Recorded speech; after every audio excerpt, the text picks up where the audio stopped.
Hello and welcome to another edition of DMF Classics. Following the 1981 release of Beasts from Beyond, the executives at DMF, which would be me, decided we wanted to take on an animation project. The concept we came up with was called Star World, which, yes, combines some cheap elements from Star Wars, Space 1999, and Battlestar Galactica. Instead of taking on the traditional one-reel 4-minute film, we decided to extend our effort and go with not one reel, but two for this one. 8 minutes. Lengthy project for animation, especially on your first try. Well, you'll see that the first half of the film, we held true to our intention, got about halfway done, and I guess we figured we'd speed up production by throwing in some live people. Looks kind of weird on the film, the transition, but this is what we got. So, sit back, relax, and enjoy Star World.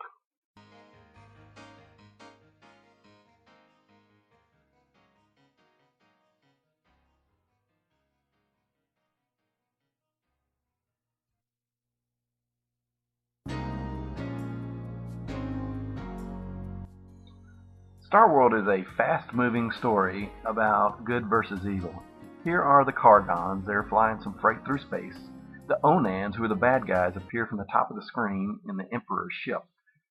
They are launching an attack against the Cargons. The little lead ship destroyed, and then they batter ram the other two ships. See the guys inside the ship falling down. There's the first one spinning out of sight, and here's the freight carrier. Boom! Also gets hit.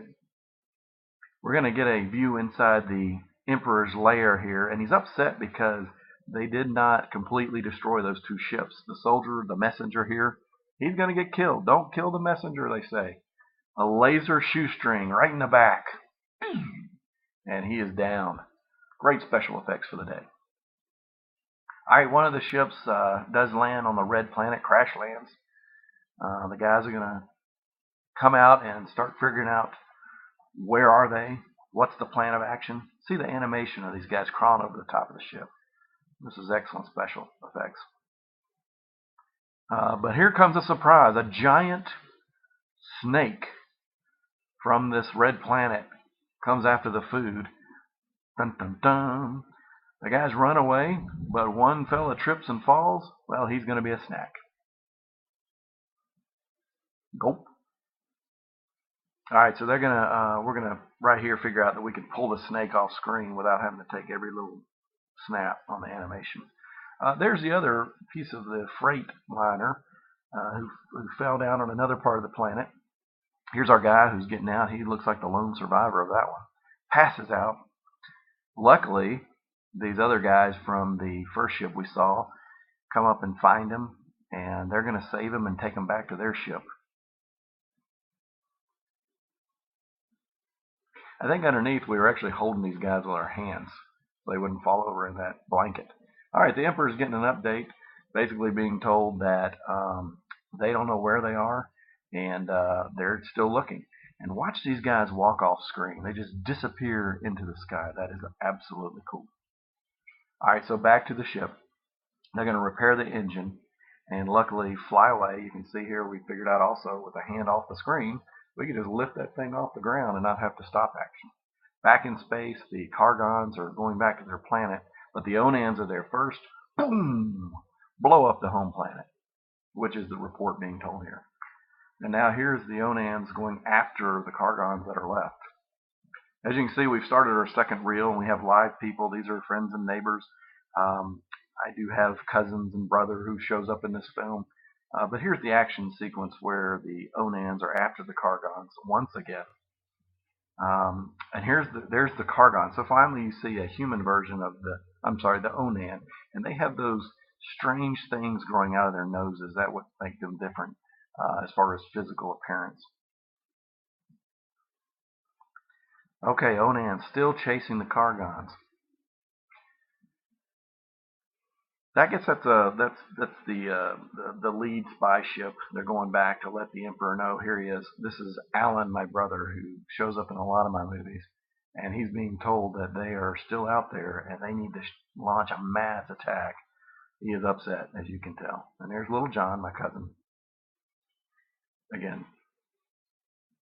basically having a dialogue about let's go get those Cargons. I think we only had one helmet, but as you can see, we had them go by 3 different times with the same helmet. Makes it look like we got all kinds of props and costumes. Okay, so the Onans are flying away to go after the Cargons and their little ships. You'll see quite a few of them here. There are friends of the Cargons. Here come the Onans. And what we're going to see is a series of individual battles between the 2 ships. There's a laser, knocks off an engine from the Cargons, but the Cargons fire back, and they're going to destroy that ship. That ship goes spinning off into space. And the next one, boom, direct hit. Here comes, this is the same guy that played, that's me, my own cameo. Anyway, that's the Cargons who are now being annihilated with many lasers. But fortunately, they were able to launch a few escape pods.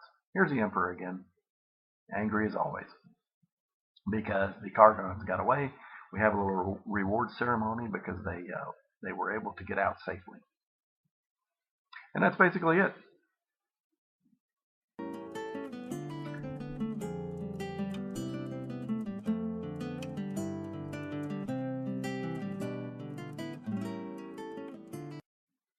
There's Alan's typical hat on the head trick where he puts an extra hat and then drops it off when he bows. So that's the way we sign him off. Arr. There's my Uncle Bob. Okay, that was Star World.